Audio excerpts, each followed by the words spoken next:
अभी आपके दिमाग में धीरे धीरे क्या डाला जा रहा है उस चीज़ को समझना है, बस उस पर अगर फोकस कर लिया समझ लो सारी चीज़ें हो जाएंगी।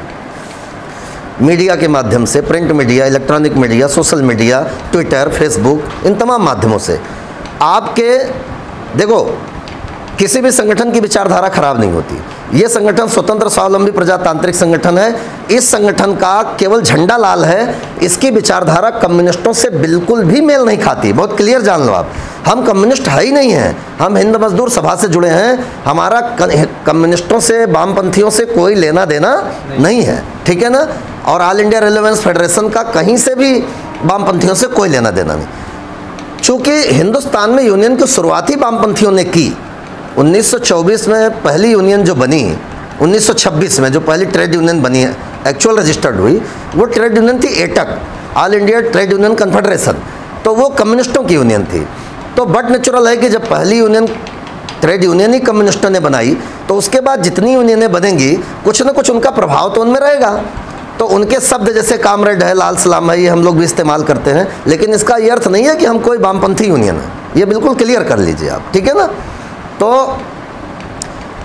जो मैं बेसिक बात कर रहा था कि आपको, अब देखो, जब गवर्नमेंट रेलवे को बर्बाद करने पे आएगी तो पहले रेलवे को बचाने के लिए जो संघर्ष करेगा पहले उसको बर्बाद करेगी। बात सीधी सी है ना। जब वो बेचने पे आएंगे, आमादा हो जाएंगे, जब वो आपकी तनख्वाह काटने पे आमादा होंगे, आपको बोनस नहीं देंगे, आपकी सुविधाओं पर डाका डालेंगे, तो जो लड़ने आएगा उनसे सबसे पहले वो क्या करेंगे, उस पर हमला करेंगे, करेंगे नहीं करेंगे। तो क्या होता है, विचार जीवित रहते हैं, विचार नहीं मरते। इस यूनियन में जयप्रकाश नारायण ने काम किया, जेपी बाबू ने, उनके विचार जीवित हैं कि विचार मर जाएंगे। इस यूनियन में डॉक्टर बीबी गिरी ने काम किया, डॉक्टर जाकिर हुसैन ने काम किया, इस यूनियन में ज्योति बसु ने काम किया, इस यूनियन में प्रणब मुखर्जी साहब ने काम किया, इस यूनियन में पंडित जवाहरलाल नेहरू ने काम किया, इस यूनियन में जॉर्ज फर्नांडीज ने काम किया, कामरेड उमराव पुरोहित ने काम किया, कामरेड जेपी चौबे ने काम किया, मणिबेन कारा जैसी हस्तियों ने राष्ट्रपति बने, प्रधानमंत्री बने, देश को दिशा दी, नेतागिरी करी, इमरजेंसी लगी, लाखों लोग जेल गए, हड़तालें हुई, 3-3 बार हड़तालें हुई, आमने सामने की गोलियां चली, लोगों ने गोलियों से बलिदान हुए, तब जाकर के आज रेल कर्मचारियों को एक ठीक ठाक ज़िंदगी जीने का अवसर मिल रहा। ये कोई एक दिन में नहीं हुआ, ये कोई एक दिन में नहीं हुआ, एक बार में नहीं हुआ, हज़ारों हज़ारों बार। आज हमारे जो AIRF के अध्यक्ष हैं कामरेड अखाल दास गुप्ता, 6-6 बार नौकरियाँ गई हैं रेल कर्मचारियों के संघर्ष के लिए, 6 बार रिमूव फ्रॉम सर्विस। अभी आपको एक ऐसे फिल्म मिल जाती है, ऐसे घबरा जाते हो जैसे नौकरी चली गई, लेकिन उनकी 6 बार नौकरी गई, 3 बार जेल गए संघर्ष में, तीनों हड़ताल में। मेरा कहने का मतलब ये 60, 68, 74 शिव गोपाल मिश्रा जी, जिनके बारे में लोग कहते हैं उनका लड़के को विधायक की टिकट मिल गई, अब वो इनने समझौता कर लिया, इनने जो है ऊपर जा कर के वो अटैची ले ली और ये कर लिया, और दुनिया भर की बातें लोग करते हैं। अब देखो ये सब क्यों होता है, बस इस पे जाना है, जो मैं कह रहा हूँ इस पे फोकस करना है। विचार मार नहीं सकते, सिद्धांतों को मार नहीं सकते, तो किसको मारेंगे, नेतृत्व को मारेंगे। किसको मारेंगे, नेतृत्व पे हमला करेंगे, उसको बेईमान साबित करेंगे, उसको भ्रष्ट साबित करेंगे, उसको लोभी साबित करेंगे, स्वार्थी साबित करेंगे, और आपके दिमाग में वो मैसेज डालने का काम करेंगे। अब देखना, अगर कोई स्टेशन मास्टर, कोई स्टाफ ये कह दे कि यूनियन करती क्या है, और वहाँ 4 लोग बैठे हैं, 4 लोग बैठे हैं, तो उन चारों के दिमाग में क्या जाएगा, एक निगेटिव चीज़ जाएगी कि नहीं जाएगी। वो 4 और 4 से कहेंगे, और फाइनली वो एक विचार जो एक आदमी ने लापरवाही पूर्वक बिना सोचे समझे बोला, वो विचार फैलते फैलते 150 लोगों में जाएगा, और वो कहीं ना कहीं आपके दिमाग में वो रह जाएगा किसी कोने में। अब अगर उसे किसी ने साफ नहीं किया, और ऐसे दूसरी बात किसी और ने बोली, फिर तीसरे ने बोली, फिर 5वें ने बोली, तो बोलते बोलते आपके दिमाग में ये बिल्कुल पक्का हो जाएगा। एक झूठ को 100 बार बोलो तो वो झूठ भी सत्य बन जाता है, और आपके दिमाग में आ जाएगा कि हाँ वाकई में यूनियन कुछ नहीं करती, यूनियन के नेता जो है वो सब आपस में मिले हुए हैं, और यूनियन की कोई ज़रूरत नहीं है। अब यूनियन की कोई ज़रूरत नहीं, ख़त्म हो गई, तो फिर रेलवे को बेचना, रेलवे को बर्बाद करना, आपकी तनख्वाहें काटना, आपके NPS को लाना, OPS ख़त्म करना, बोनस ख़त्म करना, नाइट ड्यूटी ख़त्म करना, हार्ड एंड रिस्क अलाउंस, आपके प्रमोशन, GDC, इन सब चीज़ों को रोक पाना क्या संभव होगा क्या? जो सरकार चाहेगी वैसा कर लेगी, जो अधिकारी चाहेंगे वैसा कर लेंगे। तो कुल मिला के जैसे ही अब आपको क्या करना है, या किसी स्टेशन मास्टर को, या किसी गार्ड को, ड्राइवर को, किसी को भी क्या करना है, वो यूनियन में रोज़ नहीं आ सकता, कोई बात नहीं, लेकिन जिन माध्यमों से रेलवे को बेचने की बात हो रही है, जिन माध्यमों से रेलवे को के निजीकरण को सही ठहराने की बात हो रही है, जिन माध्यमों से लोग आकर के ये कह रहे हैं कि निजीकरण ही एक ऐसी व्यवस्था है जो अब इस देश को चला सकती है, उन माध्यमों पर आप उसका अपोज तो कर सकते हो कि वो भी नहीं कर सकते। और आप इसलिए नहीं करते हो कि आप डरते हो कि आपके ऊपर कोई छींटाकसी न कर दे, क्योंकि उनने पहले आपके नेतृत्व को मार डाला है, उनने पहले बीएन शुक्ला को बदनाम किया है, ठीक है ना। अब आपके दिमाग में यार हमारे नेता भी तो सब ऐसे ही हैं, तो आप कुछ लिखते ही नहीं हो, आप उसका अपोज करो। जैसे ही कोई रेल कर्मचारी निजीकरण की तारीफ करे, आप बोलो पहले आप नौकरी छोड़ो, उदाहरण पेश करो। निजीकरण अगर अच्छा है तो यहाँ नौकरी छोड़ो, प्राइवेट में जाओ, काम करो, ठीक है ना। तो जब आप अपोज करोगे उन्हीं माध्यमों पर, तो अपने आप चीज़ें धीरे धीरे आप, जैसे कोई लिखता है यूनियन क्या करते हैं, आप ये तो कह सकते हो एक सैकड़ा काम गिना दो यूनियन ये करती है, आप कैसे कह रहे हो कि यूनियन क्या करती है। तो ये जो ज़रूरतें हैं, तब ये जो आपका साथी है, ये जो आपके साथी हैं, इनकी मेहनत तब रंग लाएगी जब आपके जैसे 100, 200, 500, 1000, 2000, 5000, 10,000 लोग इनके पीछे खड़े होंगे, ठीक है ना, तब ताकत बनती है। नहीं तो एक आदमी की ऊर्जा, 2 आदमी की ऊर्जा धीरे धीरे करके वो डिस्ट्रॉय हो जाएगी, ख़त्म हो जाएगी, और इसके मन में भी, इनके मन में भी कल को ये आएगा कि यार कुछ नहीं, हम भी कुछ नहीं कर पाएंगे और ये व्यवस्था परिवर्तन करना बहुत मुश्किल है और ये सब ठीक नहीं हो पाएगा, ठीक है ना। ये मान लो कि नेतृत्व का कोई संकट नहीं है। शिव गोपाल मिश्रा जी का एक ही बेटा था, इंश्योरेंस कंपनी में काम करता था, उसकी बेटी, उनकी वाइफ, सब एक साथ एक दुर्घटना में मारे गए। एक बहू है खाली, और वो खुद हैं, और बहू को एक, वो गर्भवती थी जब उनका बेटा एक्सपायर हुआ, तो 5 महीने का बच्चा था पेट में, तो एक पोती पैदा हुई। तो मतलब एक लड़की है पोती, एक बहू और एक वो, केवल 3 लोग हैं उनके परिवार में। अब वो फोटो आती है, एक मोटा सा माला वो रेल मंत्री को पहना के, और नीचे वो फोटो में लिख देता है कि ये है खेल रेलवे को बेचने का। आपने पढ़ा होगा व्हाट्सएप में, पढ़ा नहीं पढ़ा? पढ़ा ना। अब आप सोचो कि उसमें मास्क नहीं पहना है आदमी, इतनी सारी लोगों की भीड़ है, उसको काट कूट करके ऐसे कोई माला पहना देगा बिना मास्क के। मैं भाषण दे रहा हूँ, देखो मास्क पहने हो, आप लोग बोल रहे हो बैठे हो मास्क पहने हो। इतना बड़ा लीडर और इतना बड़ा सीआरबी उसको बिना मास्क के माला पहना देंगे, संभव है क्या? है नहीं।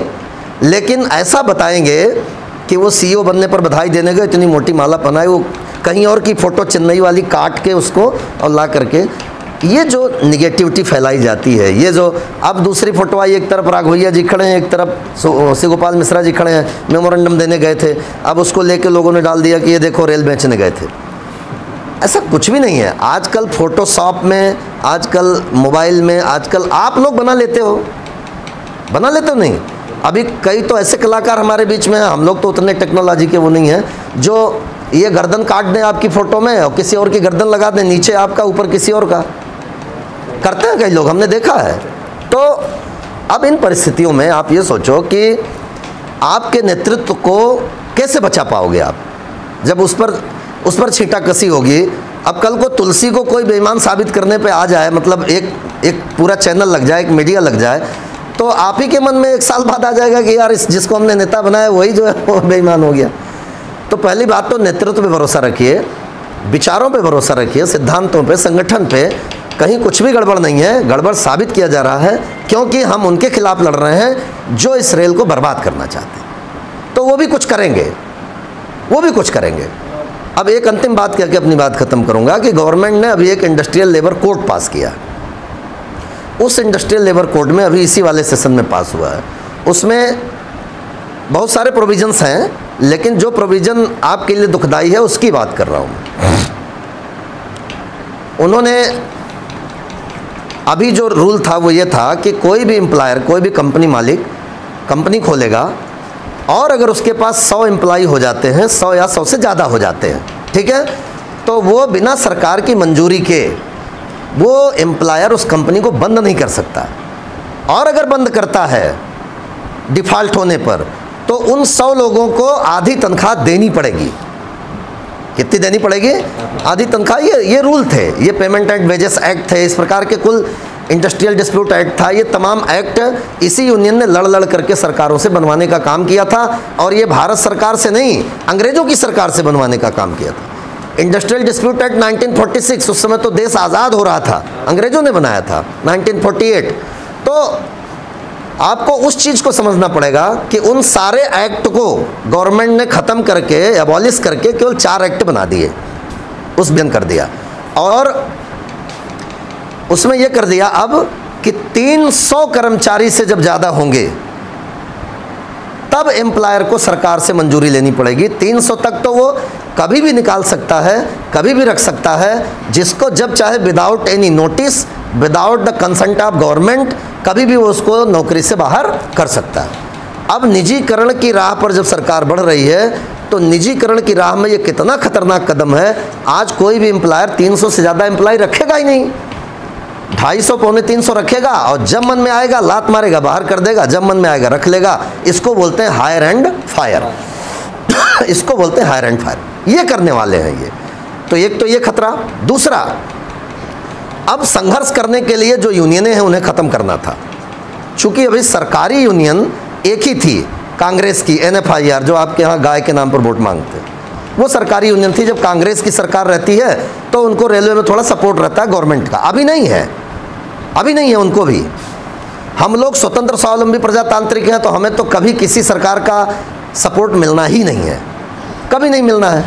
तो हम हमेशा गवर्नमेंट के खिलाफ जो है वो, अगर कुछ गड़बड़ होता है तो गवर्नमेंट की नीतियों के खिलाफ, सरकार के खिलाफ नहीं, उसकी गलत नीतियों के खिलाफ संघर्ष करते हैं, चाहे वो कांग्रेस की हो, चाहे बीजेपी की हो, चाहे वामपंथियों की हो, किसी की भी हो। लेकिन अब ये जो सरकार आई है, इसकी रेलवे में कोई यूनियन नहीं है। रेलवे में अब अपनी यूनियन बनानी है। अब आपको ये एक लाइन है, हमारी एक ऊंचाई है यहाँ तक, अब इसको छोटा करना है तो या तो इसे यहाँ से काट दो या फिर इससे ऊपर की लाइन खड़ी करो, यही करना पड़ेगा ना। तो ऊपर की लाइन खड़ी करने का मादा तो है नहीं, तो क्या करेंगे, इसको छोटा करना है तो यहाँ से काट देंगे।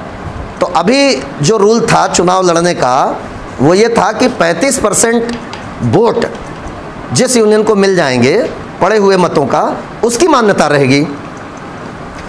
तो 35-35 दो को मिल गए तो 70% वोट हो गए, तीसरे को मिल नहीं सकते क्योंकि 105 हो जाता है। तो 2 यूनियन अभी मान्यता में थी यहाँ, उनको भी 35%, पिछले चुनाव में 36 मिले थे, हमको 49.8 मिले थे परसेंट मिले। अब सरकार ने क्या पॉलिसी करी कि वही यूनियन मान्यता में रहेगी जिसको 51% वोट मिलेगा। कितना मिलेगा? वो भी पड़े हुए मतों का नहीं, मस्टर रोल का। जितने एम्प्लॉई हैं उनका 51%, यानी गवर्नमेंट को ये पता है कि जितने एम्प्लॉई हैं उसमें से 25% तो वोट ही नहीं डालते, तो मस्टर रोल का। तो भैया जब सरकार बनाते हो तब भी यही नियम बना दो कि सरकार उसी पार्टी की बनेगी जो पूरे देश की 125 करोड़ जनता का 51% वोट ले आएगा, उसी की सरकार बनेगी। बात समझ रहे हो ना? सरकार तो बनेगी 25% वोट पे, 30% वोट पे, इतने तो मिलता है, लेकिन यूनियन बनेगी कितने पे? 51% पे। ये क्यों है? ऐसा क्यों लाया गया? क्योंकि जो स्थापित यूनियन है उसको खत्म करना है, ठीक है ना? तभी तो कोई विरोध के स्वर कैसे बंद होंगे? जब आपको मिलेगा ही नहीं, मान्यता ही नहीं मिलेगी तो अपने आप सब खत्म, बेचना आसान। अब 51% वोट लाना है तब मान्यता मिलेगी, और वो भी वोट पड़ने वाले वोटों की संख्या का नहीं, सैंक्शन स्ट्रेंथ का। जितनी सैंक्शन है हमारे डिवीजन की, जो ऑन रोल कर्मचारी हैं उनका 51%। एक तो ये। दूसरा, अब मान लो उन्होंने एक प्रोविज़न दिया कि अगर किसी यूनियन को 51% नहीं मिलते हैं, एक को भी, तो फिर 20% और उससे ऊपर पाने वाली सभी यूनियनें मान्यता में रहेंगी। यानी 35 को भी नहीं रखा स्टैंड गुड, 35 भी रखते तो भी ठीक था, उसको लाके कहाँ डाउन किया? क्यों किया 20 पे?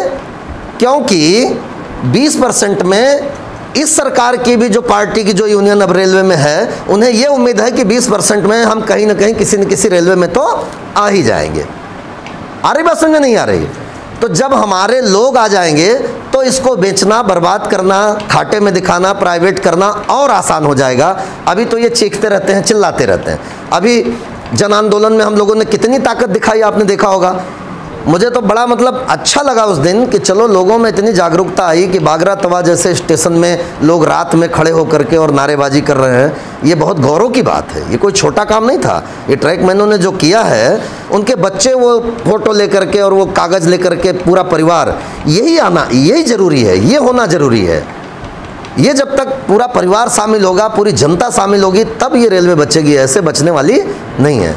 तो जो संकट है, आपका संकट ये है कि मेरा जीडीसी निकल जाए, मैं स्टेशन मास्टर बन जाऊं, अच्छी बात है, वो तो काम हमारा है, ये हमारी ड्यूटी है। लेकिन हमारा संकट ये है, हमारी सोच ये है कि आप स्टेशन मास्टर बन के भी रेलवे में सुरक्षित बने रहो। वो कौन लड़ेगा? बात समझ रहे हो ना? आप स्टेशन मास्टर बन जाओ, गार्ड बन जाओ, सीनियर क्लर्क बन जाओ, सब बन जाओ, वो तो हम करेंगे ही, लेकिन वहां बन के भी आप बचे रहो। भारतीय रेल के स्टेशन मास्टर के नाम से रिटायर हो, जब प्रमाण पत्र मिले तो भारतीय रेल का मिले, ये कौन देखेगा? ठीक है ना? तो हमें पहले कैंसर से लड़ना है, जब कैंसर ठीक हो जाएगा तो फिर बुखार से लड़ लेंगे। बात समझ में आ रही नहीं आ रही? तो कैंसर है निजीकरण, जो प्राइवेटाइजेशन है, उससे लड़ना है, मौत से बचना है पहले। फिर मौत से बच जाएंगे तो जो बाल झड़ जाएंगे, बुखार आता रहेगा, वो पेट दर्द, सर दर्द, इसको भी ठीक कर लेंगे। ठीक है ना? तो बिल्कुल आप निश्चिंत रहिए, आपके एक एक मामले को हम लोग चलेंगे, आरआरसी बात करेंगे, तुलसी जी को ले जाएंगे। लेकिन कुल मिला के मैं ये कहूँगा कि ट्रैकमैनों में बहुत जागरूकता आई है और इस यूनियन ने ट्रैकमैनों के हर मुद्दे को बड़ी गंभीरता से लिया है और हम लगातार संघर्ष कर रहे हैं। कल भी हमने जीएम साहब को मेमोरेंडम दिया है। जीएम साहब ने वो पेट्रोलिंग बीट और ये तमाम मामलों को लेकर के, जो आपके प्रोटेक्टिव गियर्स हैं, उन तमाम चीज़ों को लेकर के, ऑल इंडिया रेलवेंस फेडरेशन ने आपके रिस्क एंड हार्डशिप को लेकर एक चिट्ठी फिर से लिखी है। वित्त मंत्रालय उसको 6,4100 को भी दबाए बैठा है। इधर एक लेटर आ गया, गेटमैनों का गेट भत्ता काट लिया, उसके लिए भी हम संघर्ष कर रहे हैं। तो कुल मिला के अभी वो चोट पे चोट दिए जा रहे हैं। क्या कर रहे हैं? चोट पे चोट दिए जा रहे हैं। और हम अभी कंफर्ट जोन में हैं, हम अभी कंफर्ट जोन में। हम ये सोच रहे हैं कि यार हमको निकलने की ज़रूरत नहीं है, ये सब करने वाले करते रहेंगे, ऐसा नहीं है।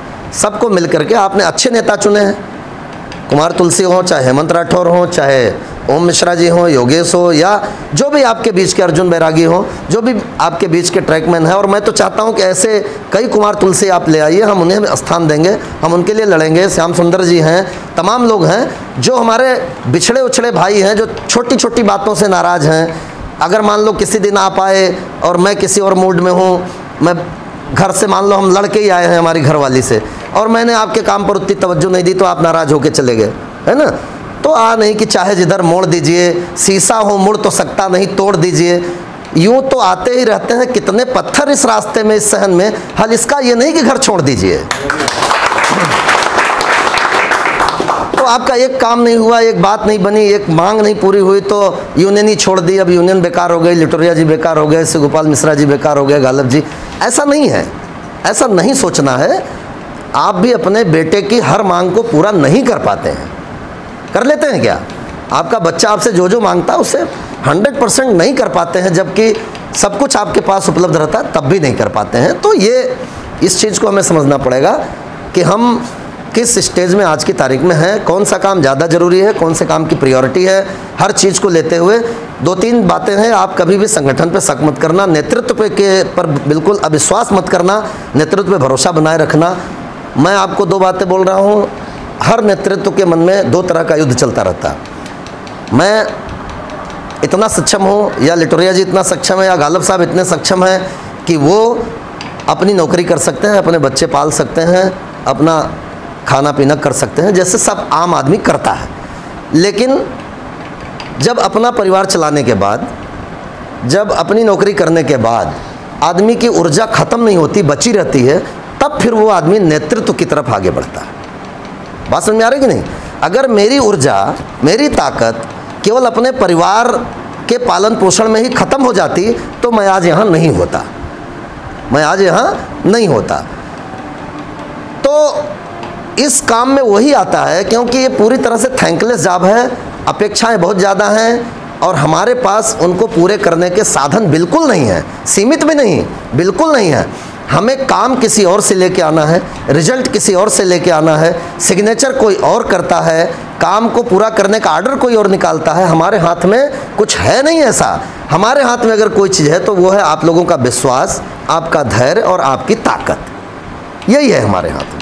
तो दो तरह के युद्ध चलते हैं, एक वो जो आपको दिखता है और एक वो जो हमारे दिमाग में चलता रहता है कि यार इन लोगों को इस समस्या से हम कैसे निकाल करके इनके जीवन में थोड़े बहुत ऐसे फूल खिलाने का काम कर सकें।